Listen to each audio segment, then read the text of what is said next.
Welcome, everyone. It's that time again. It's Featured Teachers, the monthly webinar brought to you by the American TESOL Institute. I'm your host, Jason Levine, better known as Fluency MC, and I'm here every month to introduce you to, unless you already know, a wonderful teacher in English language, teaching someone who inspires other teachers and has been inspired by other great teachers and is very connected in doing wonderful things for students and also for teachers around the world. So we, once again, will not disappoint.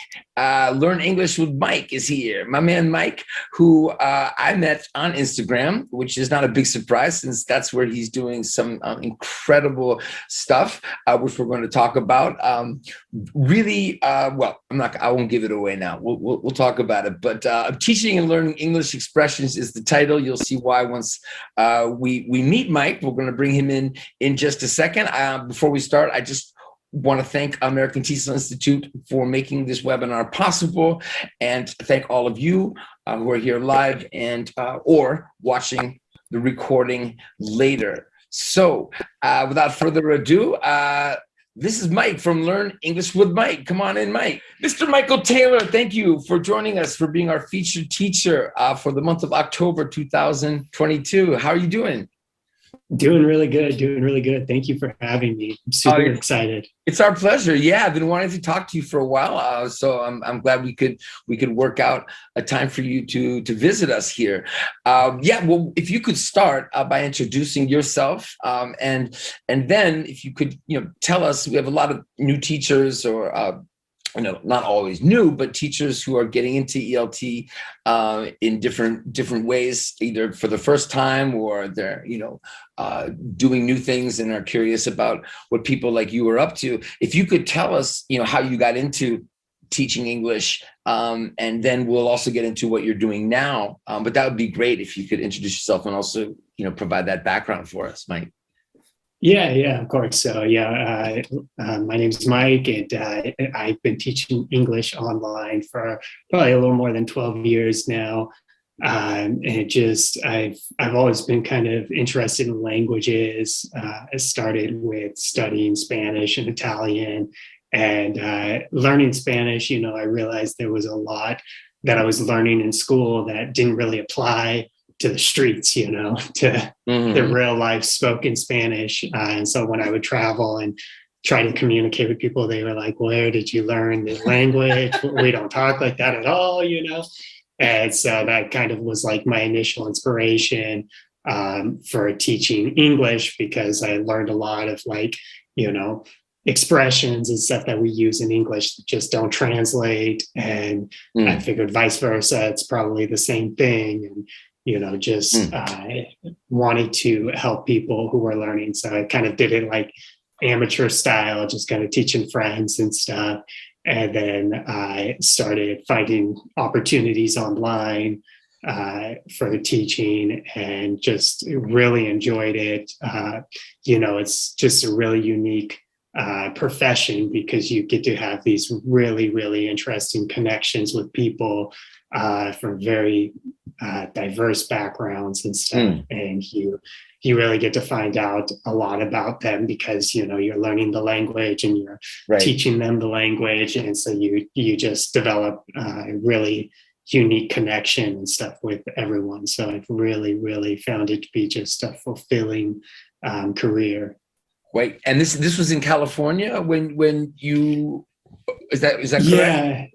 Yeah, well, I'm from Oregon, and I've always worked like hospitality jobs, and there's a lot of people who speak Spanish as a first language and stuff. So that's where I got a lot of experience. And then I lived in Mexico and traveled to Mexico for a while. Okay. And so that's kind of where I kind of planted my seeds of inspiration. Yeah, I totally relate. I mean, I remember being in Mexico and saying like, el bolígrafo or something for the pen, a pen, So yeah. What are you talking about? Like, even just not knowing, like, I was like, I didn't think I was learning Castilian Spanish. I didn't even know, because there was so little attention being paid to, communicative confidence. Yeah, Language. yeah, It was yeah, just terrible, terrible. yeah. So And the you're textbook is so, well, right, yeah, and the yeah, teachers too, everything about it. yeah, But one thing that this is the second time I've heard you say it. I guess it was in a chat or maybe just in your bio. Most teachers talk about when they went online from in the classroom, and if I'm not wrong, you've been online from the beginning. Is that right? yeah. Pretty much like teaching in terms of professional and stuff. Yeah. I've done like volunteer work and stuff in classrooms, Hmm. but mainly online, just because I've been kind of traveling Yeah. always. In an unstable kind of location in terms of, you know, I haven't really been planted in one spot. Which is And amazing so, to have that. I mean, people talk about wanting to do that, or they do it like yeah, for a short time and then they go back to the classroom. So or they're kind of stuck in kind of a uninspiring online teaching situation, which you obviously aren't. So I'm really curious to talk about that because I know many teachers watching would love to hear, how you kind of, finagled that as your way of doing ELT. So this was when you first started getting online. You said for how many years? You mentioned it. I'm sorry.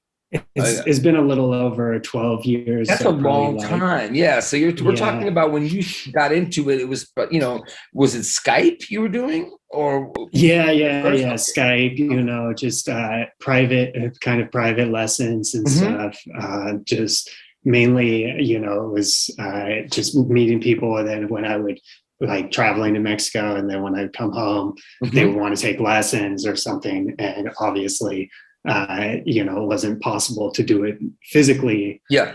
in a spot. So yeah, And are you kind still of like, doing it? Are you still doing that in the same way, or have you developed it into more of a business? I mean, we're going to get to the social media stuff, which is what I'm really interested to talk to you about. But I want to make sure I understand. Like, this is your primary job? yeah, Okay. yeah. So yeah, I would say it's part time. Just there's other avenues for making income online and Hmm. stuff that Yeah. I Okay. also pursue and stuff. But yeah, so I don't want to give the illusion that like I'm completely 100%, Right. running this big time business or anything Right. with No. teaching Yeah. online. But Yeah. yeah, I mean, there's tons more opportunities that have come up Hmm. since I started doing it, obviously with social media and with apps and stuff. And Hmm. so, I do a lot of like private lessons, and I've done little mini courses and stuff like that. And everything's just been kind of trial and error and everything. Hmm. So, yeah, I don't have like an empire or anything And like that. yeah, well, it's rare that anybody gets to that point. Yeah, We're all kind of yeah, we're all kind exactly. of grinding, hustling still. Yeah, But yeah, but exactly. you're not traveling around at the moment, but you sort of could at any time. Is that a way to describe what where like you're on the West Coast now? Yeah. I'm on the West Coast now, and I'm fairly like kind of stationed here Okay. currently. But yeah, I mean that is the ultimate goal, is to be able to just travel anytime. Right now, it's not necessarily logistically possible for Hmm. me at the moment, but Right, but that's your own it's kind of what decision. I'm. But that's what's so It's fantastic more. about what you've done, right? Is Yeah, whenever you want. It's not like you have to give up something about what you do professionally to be able if you want to move around. yeah, exactly. Yeah, and like I was moving to North Carolina back in like 2012, and that's kind of like what pushed me in this direction as well. Was it was like I was Mhm. moving around quite a bit and stuff. And it was like, yeah, I can't. Before, I was just like going back into a hospitality job, and then, Mm. quitting, working a couple of months, saving up Yeah. money and quitting and stuff. And it's like, yeah, I need to be able to sustain my lifestyle a little bit Sure. more. So Yeah. yeah, right now, yeah, it's been really just a lot of trial and error Hmm. and kind of seeing what works. Some things don't work so well. And there's always pros and cons to everything. I haven't found like the most amazing ideal situation. Hmm. I guess it would be just like posting videos and doing courses and stuff, and Hmm. having a lot of people purchase those courses Yeah. seems like the ideal thing, but It's uh, tough. It's tough to sell online courses. I mean, that's actually something I might end up talking to you about soon, because I'm now focusing on how to help teachers, make more money oh for yeah. uh, through selling courses online. But what do you enjoy most about the trial and error? I get that. But aside from like, what do you like most? Like, do you like to be with a student in a private lesson more than in a group, or a group more than private? Do you like making videos?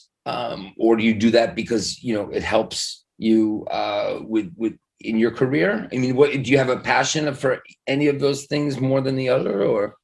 Yeah, I do really enjoy the private one-on-one lessons, just with consistent students, just Hmm. because it's a really really interesting way of like teaching. Seeing that growth is like Hmm. really inspiring and stuff, because say, oh wow, 4 months ago this person was struggling with these things, and now Yeah, they're just conversing, expressing themselves. And so that's like really fulfilling. I think that's kind of something you miss out a lot with the like social media aspect, or sure. maybe teaching for like an online platform or something, Yeah, because there's not as much of a connection. Or sometimes there's always the concern of like, oh, don't exchange personal information and all that sort of stuff. So that's right. Yeah. it's really nice to do the one-on-one courses and one-on-one lessons, because you get that consistency, and it's Hmm. kind of like becomes more of a just like a routine, like going to the gym or something like that. And Hmm. you feel like you're providing that kind of extra push and extra Mm. motivation, without having to get all sweaty and work out and Yeah. Well, it's really great you feel that way. I have a feeling it has something to do with how long you've been at it, because you've probably really developed your approach and gotten into, you found your stride of 12 years. Whereas I think some people, especially if they're used to physical classrooms, struggle to really feel the same way in a one-on-one online that they would. Like the way you talk about how it's this intimate connection. I feel that too, and I think it has to do with how long we've been doing it, to be honest. yeah, Because yeah. I feel like if you're so used to, and this is important for teachers to hear. I mean, if you're used to physical teaching, yeah, it's, of course you're going to kind of compare it, I think, in a way, to, right. But if you've done a lot, once you've done a lot of online work with students, you'll discover, I think, if you are a passionate teacher, and I'm sure you all are out there, you'll discover that you can develop not just as intimate connections, but even more intimate connections in some situations, because you're dealing with a pool of people that could be anywhere. So you can have some just amazing situations where, if you're in a physical place, that's the paradox, right? You're actually kind of limited by who you're Yeah, going to be working with, to kind of the yeah, physical area where you are. yeah. So I want to ask you about where do most of your students come from? Are they mainly adults? Are they adolescents? Are they kids? How do they find you? Mainly through social media? You said you've had people you've worked with for a while. I can see that with your experience that's probably an important part of it. Word of mouth. How? Yeah, yeah, yeah. A little bit of everything. Okay. Done social media. Social media is kind of like it's interesting, because you have this big, big pool of people who it's exposing you to a lot of different people.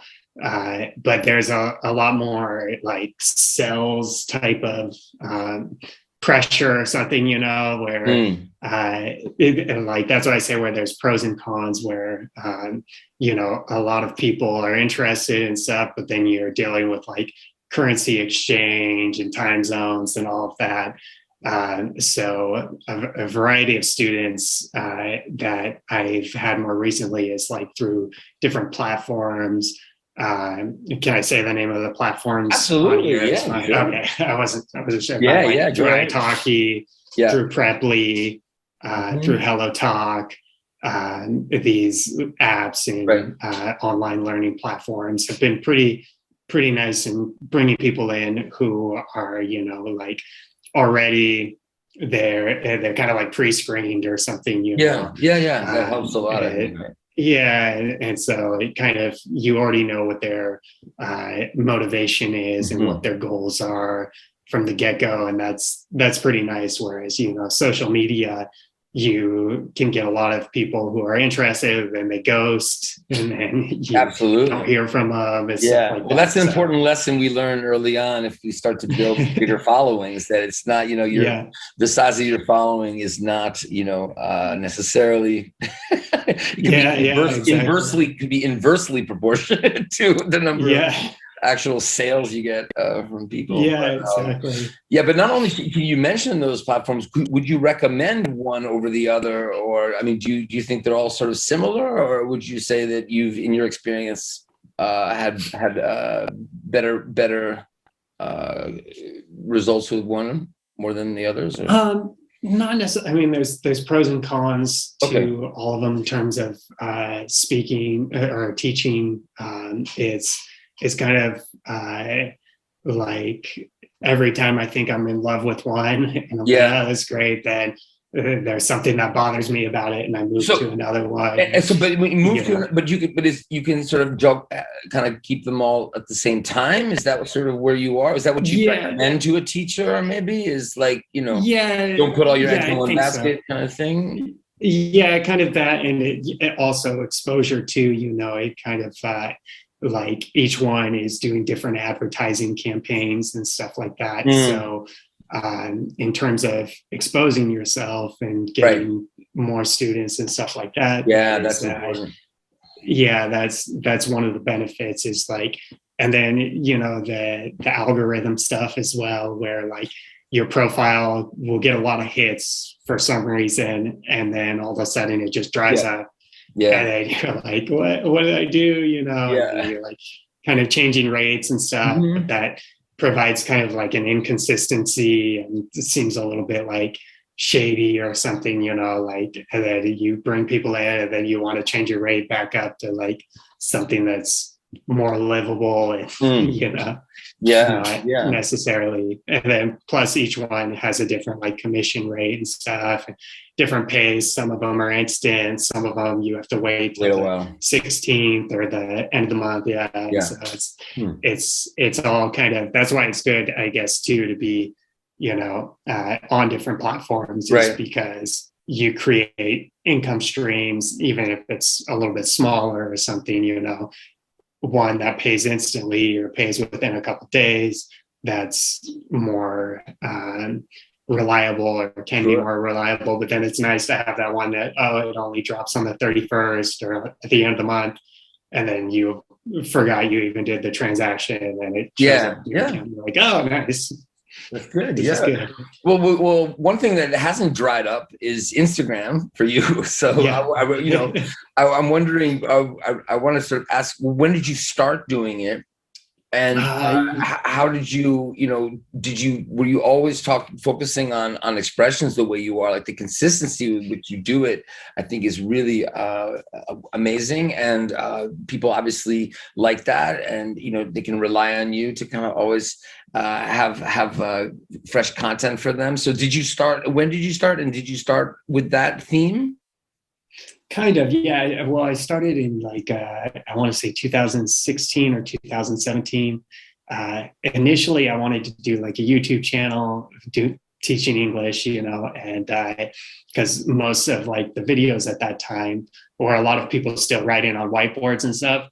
And I was like, like if I'm watching that, I want to see the text a little bit better, and subtitles and all that sort of stuff. And I didn't really pay much attention to Instagram.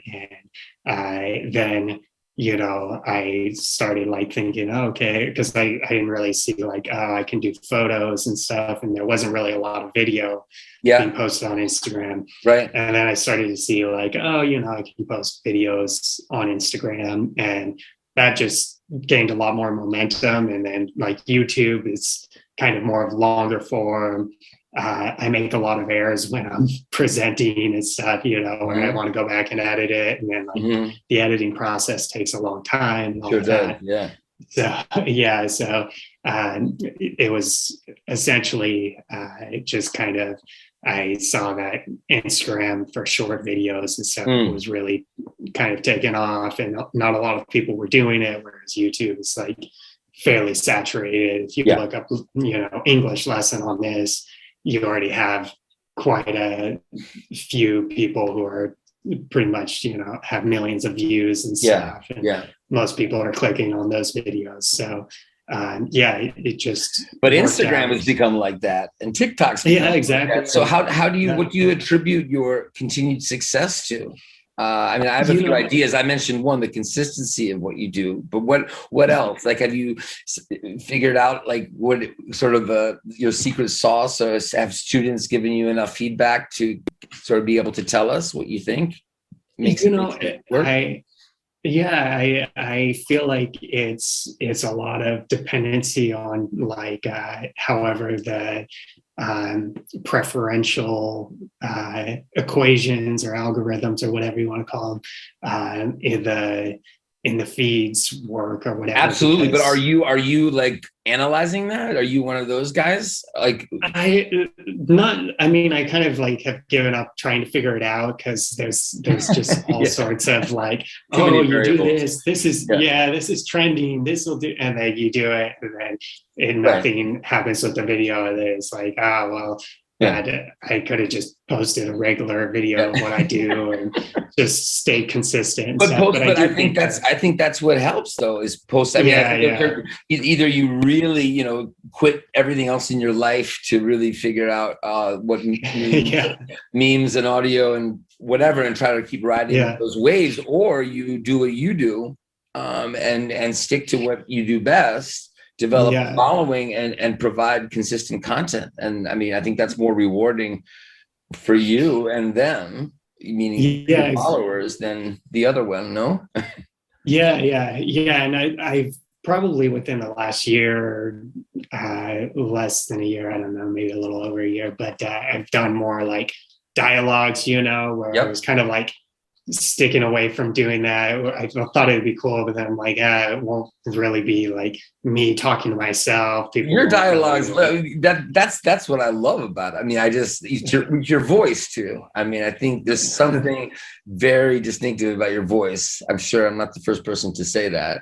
Like, I think that is, to me, like, just listening to you talk now, there are times where I'm just like, whoa, like, yeah, that's that voice that I hear in Instagram. There's something really makes people relax, I feel, and like really it's very easy to understand you. And I think that's a big thing. And I think the way that you talk to yourself, like, it's different characters, but it's, to me, it's so down to earth. It's so like, stripped down. Like, it's not like, you're not trying to do anything flashy and crazy. And and I think that's what I love about it. I don't know if that's what everybody else loves about it, but I love that it's, the kind of thing that just seems like, anybody could do it, but they wouldn't do it as well as you, kind of thing. Like, thank you. And then even like when I said, like, put your eggs all in one basket, I'm like, oh my God, that sounds like one of Mike's, videos. He probably has one of those on eggs. You have so many. How do you choose which expressions you want to focus on? Do you think about, I'm obsessed with corpus linguistics, so I'm always like the most high frequency, and that's another reason why I like what you do, because I feel like you're not just looking for the most colorful idiom and most wacky expression. You're looking for things that are very functional, that occur frequently in daily life. So yeah, do you have a system, or do you get suggestions from people, or how does that work? Yeah, I'm the weird guy in the crowd of people who like hear somebody say something. I'm like, oh, I have to write that down. Or I hold have on a no, second, if I let me showed you how many take notebooks I a have, oh my God. yeah. No, of course. But That's what I'm saying when I say I'm obsessed with corpus linguistics. I don't mean I'm just obsessed with looking through corpora, which I like, but I'm talking about out in the field, making my own yeah, corpus of, yeah, yeah, which yeah. That's expressions and yeah. Oh, and yeah, we got somebody here who said that she does that too. Great. Thanks for getting the chat going. Cool. yeah, Yeah. So yeah. so so you write stuff down. Yeah, a lot of times just what I hear where it's like, oh, that would be like if you translated that literally, that would sound weird and that Mhm. probably wouldn't really make sense. And so, or it's, it's a variety between like phrasal verbs and then just kind of like ways we say things, Mhm. one I did recently was like, this person's asking for it, and it's Mm. like, that's a vague statement, but Yeah, it's a good one. if somebody says someone's asking for it in English, I know I don't have to think about it. I know this Yeah, person is going to get in trouble, or, oh, I'm really going to let them have it. yeah, It's yeah. like, you don't really need that explained. And like, so that's Mm. kind of the dialogues. I feel like it kind of gives a little bit of a context where you're like, oh, okay, I understand it, but then I have this explanation as well Mm. that makes it clearer if I was a little bit confused or Yeah, whatever. no, So I love those two examples. Those are jewels because those have yeah, the surface meaning. The first meaning is completely different. Like I'm going to let him have it. yeah, Yeah, I'm going to let him have this. So he's asking for it. yeah, yeah, He needs that before noon. Like those, yeah, yeah, as opposed to like some like raining cats and dogs or whatever. So I think yeah, it's really great to explain those because you need the context. And once you have yeah, the yeah. context, the way you provide it in your videos, I think it's very very clear.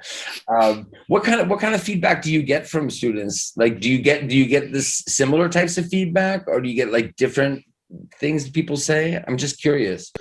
Yeah, I think a lot of people are like, "Hey, wow, this is really helpful." I've been looking for something where it's like, you know, a kind of natural sort of dialogue, and Hmm. gives me a little example of how to use this in a conversation and stuff. And I try to think of like kind of more business themed Hmm. situations or scenarios, just because I think a lot of people are learning English for their profession, so Yeah, I'm I just going try to to, interrupt there and say, but not just oh yeah, that. I'm just sure you've probably thought of this. It's also people, if they're not learning it for their professions, they also are, possibly refugees in a country where they have to go to an office and they have to, yeah, I feel like, business English, if you're, need to study business English to work in a professional setting, but it's also like to interact with anybody in a professional yeah, setting. yeah, So then exactly. when Yeah, you factor that in, that's pretty much any adult who needs English in yeah, the real world, right? yeah, yeah, exactly. So yeah, so I think that's what's so appealing about it, because it's not like technical business English. You know what I mean? I think that's like a Yeah, really yeah, big part of it. Like you don't yeah, feel like what you're doing is Mike's the business English guy, because yeah, it's more like everyday stuff for people, whether you work in business or you need it to talk yeah, to yeah. people in a business. Yeah, kind of the water cooler talk, Yeah, the totally, like totally. in the break room sort of. That's kind Yeah, of my imagination when I'm doing a yeah. lot of them. It's like, oh yeah, what would you hear in like the office break room, or what Yeah, would they no, it's talk great. about? It's great. But I even think like, in the waiting room, waiting for your appointment for something, Yeah, even if you're not a business English person, yeah, yeah, you're going to need a lot of what you're talking about. Overhearing conversations, even, watching TV series. yeah, Those two examples we get to, she's really asking for it, or I'm going to let him have it. This is English for everybody. I have to say yeah. one thing, because we've Mike and I have been chatting, we messaging each other, but never talked in it's like this. And something else about your voice, and I didn't think about this, but it really makes sense too. You speak. When you're speaking with me now, just the same way you speak when you make your videos. Like I think you naturally have a kind of relaxed, slower voice, maybe. than some Yeah. people. And that's really, really important, I think, because, I wouldn't say I like dumb down how I speak, but I definitely make a shift. I have to, Yeah, because, I talk really fast. So maybe that's another thing. It's like, that makes it so authentic, yeah. It's I just do you naturally talking. speak slow. Yeah, That's just you talking, that's not you, yeah, that's not yeah. your like ESL voice or something. So yeah, that's Yeah. I think pretty cool. I've gotten that feedback before. Of like, Uh-huh. actually, there was one thing I posted where I think for some reason a lot of English speakers, native English speakers, ended up getting it on their feed. On the Explore Okay. page on Instagram. People were like, "Why are you talking so slow?" And I'm like, "Well, I'm just a slow talker," but also it's not really geared for native English speakers. It's more Yeah, focusing on people learning. So I exactly. think I got an okay excuse here. That's right. That's But right. Well, it's that laid back, Northwest United States thing. yeah, I mean, it's not yeah, just you. I mean, there are other people probably with your style of voice. yeah, We could find around where you are. yeah, I wanted to ask you about TikTok, because I don't even know if you're there, because I've just seen you on. yeah, Are you doing both? Are you doing the same stuff yeah. over there? For And the most part, yeah, on TikTok, it's pretty much recycled content right, from you should. Instagram Yeah. because, yeah, I'm not, I haven't really like gotten the motivation just A lot of in work. terms of, yeah, exactly. And so, yeah, I haven't really like, I feel like you need a good viral dance video or something, and I haven't Yeah, quite you might taken at this that. point. At this point, it's Yeah, getting more crowded. But I've seen people. exactly. I've seen people like do both and do pretty well, just cross posting. But do you have the same kind Yeah. of following and action over there as Instagram? No, not at all. Okay. I've got 79 followers. Okay. Wow. So Really? it's No. Okay. yeah, it's pretty much. And I don't know. It's really weird. I haven't really figured out like how to get people from one platform to follow you on another Yeah. platform. Like it's a very small percentage, which I don't quite Yeah, someone's saying they only follow Michael on Instagram. Yeah, well, he's yeah. big on Instagram. I mean, I think TikTok is, it's I think probably at this point, just cross posting is not enough to get Yeah, to get I don't people think so. there. And Yeah. yeah. So what is the connection between what you do on social media and getting students? Like, because I'm sure this is sort of the big question. A lot of people, if you're getting not just new at teaching, but maybe new at the idea of, hey, I'm gonna maybe start a TikTok channel or Instagram channel to get more students. Like, we've had people on Featured Teachers that have huge followings, like even bigger than yours, that say, what, I convert almost nobody from social media. I do it just because I enjoy it. I'm helping people, but like my paid stuff is really separate. And other people who've had it's rare, but who've kind of figured out how to funnel people from Instagram and TikTok and convert them into paid customers. And again, I'm getting into that now, so I'm interested in this question too. So what about you? Like, are they very separate, or would you say that Instagram helps you get work? Yeah, I would say it's they're fairly separate. I mean, it does help get students and people interested and stuff. I feel like it's more of like that long term kind of.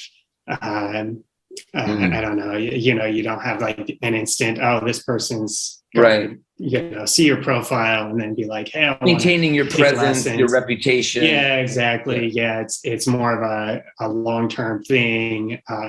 It's funny too with social media. It seems like a lot of people will just start watching you from the moment they follow you onward, but they don't really go back into like your previous stuff at all. So it's kind of interesting because people will always, hey, can you explain this expression or whatever? And I'm like, just send them the link to. I gotta say, TikTok seems a little different with that. Like, people seem to save more. They sort of go to their paid likes. I've noticed. So they kind of feel like they're sort of curating stuff. Yeah. I'm wondering what, I mean, I don't know, but I'm wondering if it's just as simple as the way it works on TikTok with saving liked videos and stuff. Maybe Instagram just isn't like that. I mean, I certainly don't open up Instagram and go to my liked videos. But Yeah.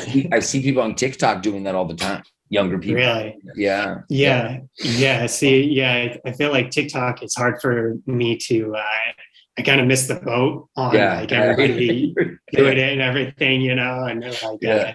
I feel like, yeah, it's harder for me to feel like, oh, I have a space here or Right. something, Right. whatever. And of course, like with social media, it's all about like your encourage, the likes or the following and stuff. Like if you don't get that, it's pretty easy to get burned out pretty quick and be like, Yeah. what is the point? Yeah. Nobody's watching this, Yeah. but then I think about it too, and it's like, I mean, out of all the people who follow you or whatever, you really only want to have, you can't make a connection with thousands of people necessarily in a personal sense. So, as far as like teaching and getting students and stuff, you're really fine making a connection with only like 20, 30 That's people, if they're going to be consistent students. Sure. You don't need, and then there's some relief. followers. Well, right. I mean, I Yeah. think either you figured out the way, right, to convert masses of people, and you're in the flow with that, and it's really hard to do. And it changes also all the time with different platforms and different ways to do sales and stuff. And then there's realizing that, you can have both and not stress about it. Just because but the stress of thinking like I've got to get these people converted, and trying to do marketing, because it's not an easy thing. It's not like you just get all these people and suddenly you're gonna be get all these enrollments and stuff. So I wanted to also ask you, there's so many things I want to ask you within 1 hour, but I want to ask you about teachers. I'm curious, and then I want to get back into kind of talking about English expressions too, of course. So do you connect? Do you find Instagram and other social media you use a good way to connect with teachers? Do you collaborate with teachers? Is this something that's important to you, or do you kind of feel like you prefer sort of being on your own? Yeah, no, I really, I think that is also the nice part about the social media is it's kind of like, that like staff lounge or whatever for teachers as well, you can see what other people post and share their work and stuff like that. So I really enjoy that, and like collaborating and stuff. It's especially motivational because you get somebody else's perspective, and you don't necessarily do that as much when you're just teaching like the private lessons and stuff. Although like another benefit with like italki and Preply is that they do have a lot of content for like teachers and like doing webinars and trying to give you the potential to grow and stuff like that. And so that's always great. But on Instagram, it's really nice to be able to connect with teachers, collaborate with them, and kind of everybody has, such a wide range of experiences. And like you've been saying, there's people who have more experience teaching in the classroom. There's people who have more experience teaching online. There's people who are just starting their account and trying to grow it and stuff, sometimes they'll hit me up and be like, hey, do you have any advice?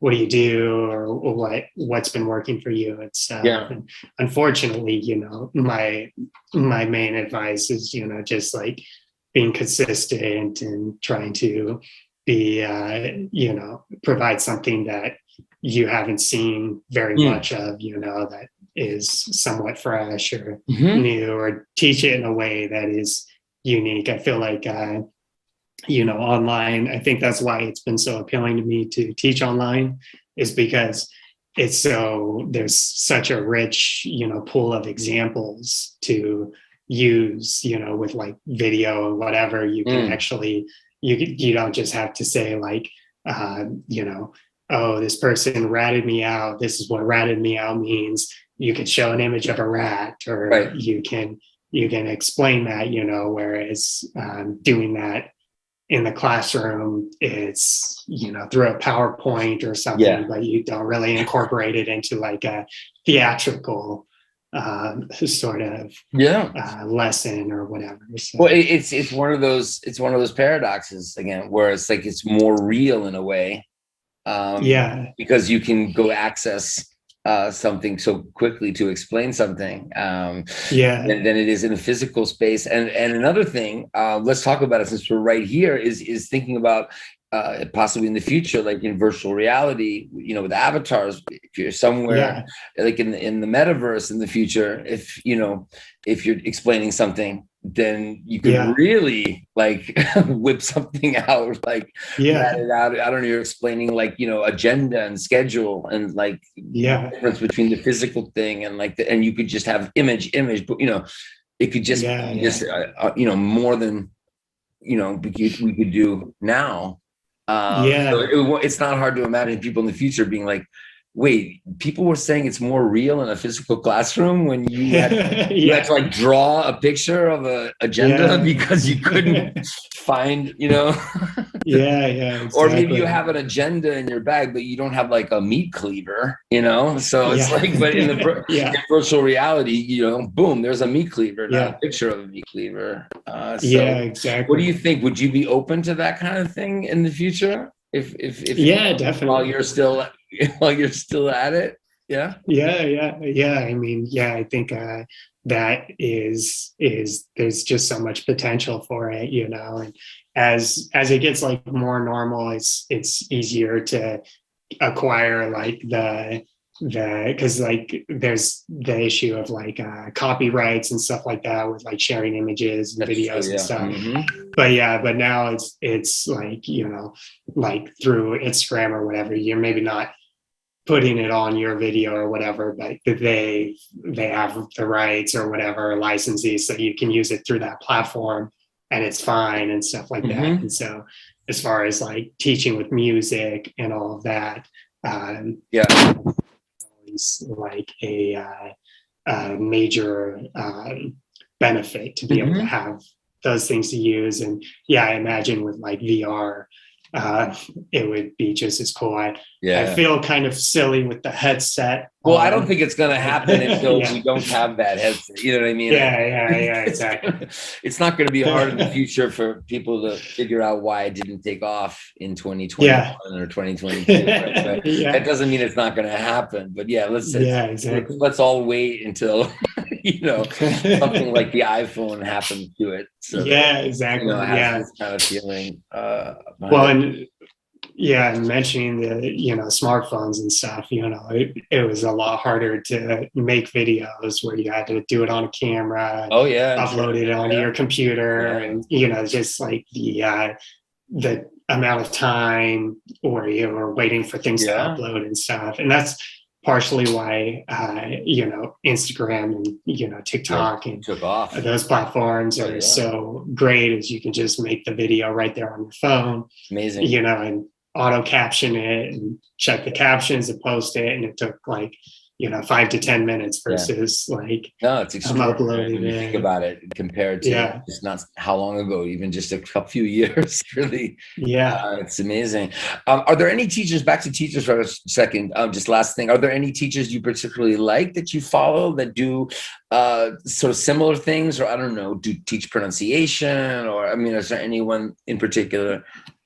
There's Cynthia with English Unite tutoring. She's got really great content. I've done some collaboration type videos with her. But I really enjoy her work.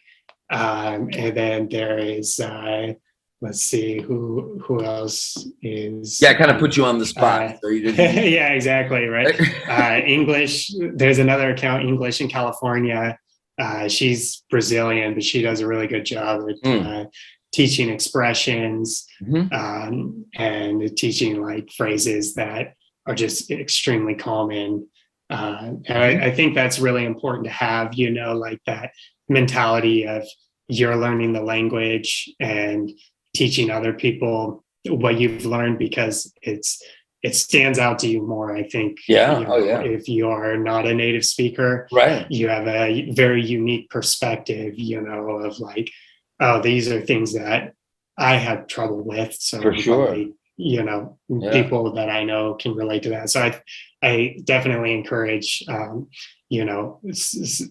for people to follow, teachers that are non-native speakers that Right. may speak their language or Yeah, I think it's have rare a to find a background. person like you, and I would like to put myself in that category, and others that are just kind of obsessed with their awareness of English and Yeah, excited by, like, finding that how common this is, or you know what I mean. So like yeah, the way you're writing down stuff and I'm writing down stuff. So I think that there are people like that who are native speakers, but there are more people like that who are non-native speakers yeah, learning it, which is exactly. why it makes non-native speakers can make a better teacher in that sense very often, Yeah, because they're learning yeah, the language. and Yeah. and yeah, for like me as well. I feel like now I'm much better at being able to understand native Spanish speakers.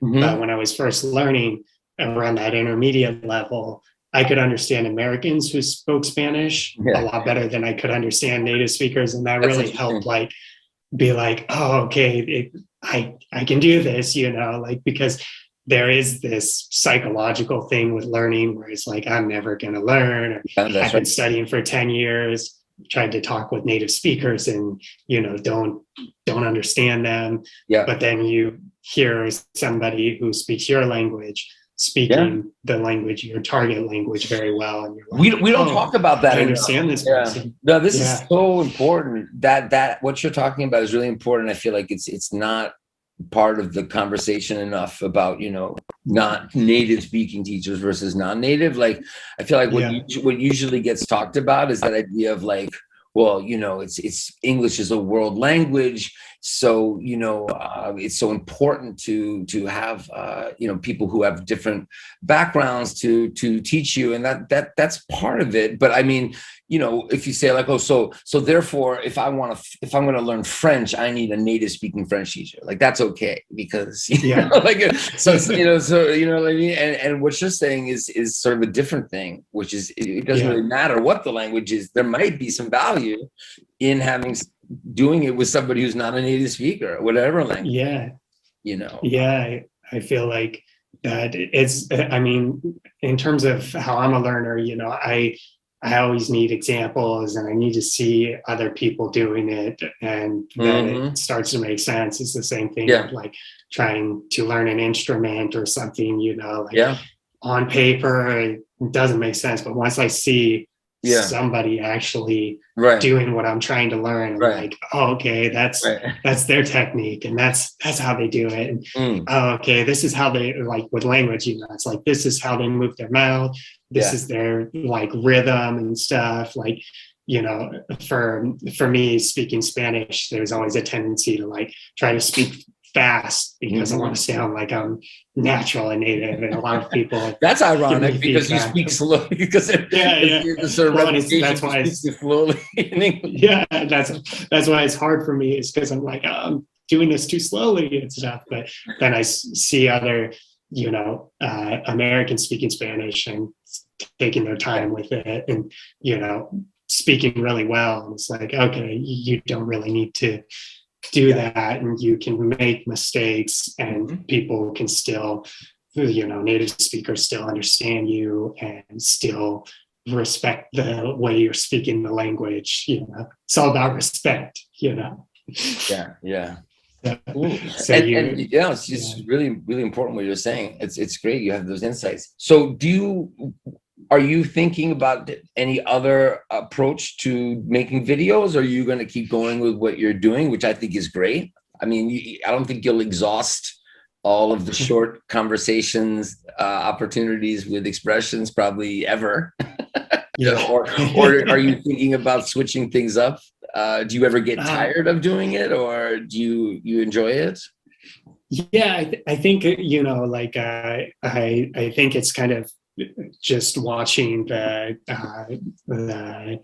kind of reaction from people and students and stuff as far as social media goes, and seeing like, okay, maybe people are tired of this. Like there was a couple of weeks where I was doing like kind of like this, small talk banter laugh of like, haha, and a lot of people liked it. And then after about 2 weeks, people were like, can you please stop doing that?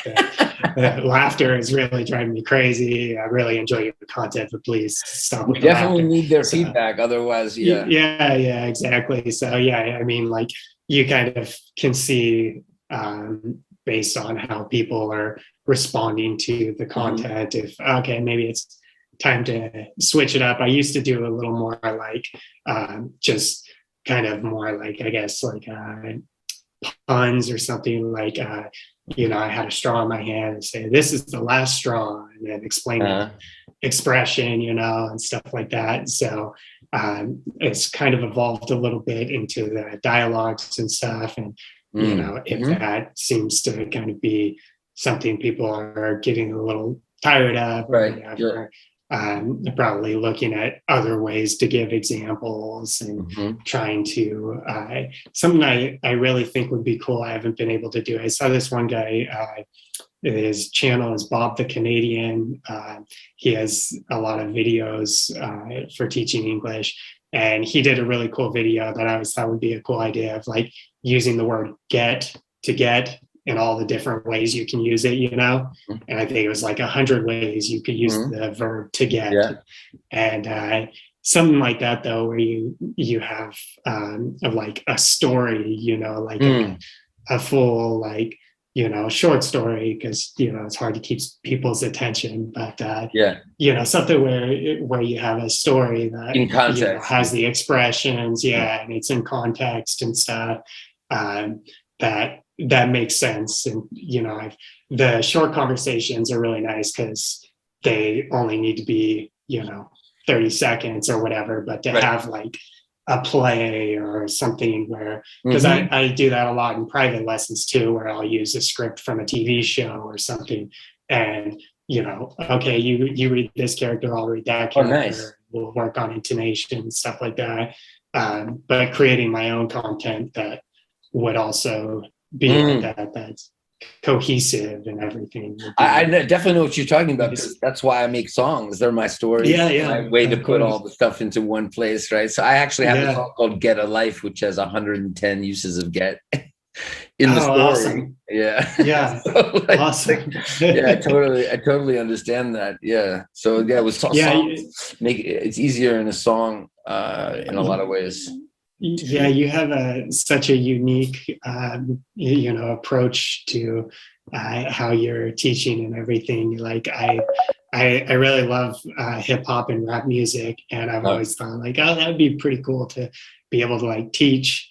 But how do you teach English? Like I'm not that good of an MC. I would be able to do that. And then when I saw your videos, I was just like, oh man, this is amazing. This is exactly like what I was thinking like somebody could do. Well, I think you could still do it in a story or poem form, right? I mean, it doesn't have to be. I mean, I think the most important thing is having the ear for what's natural.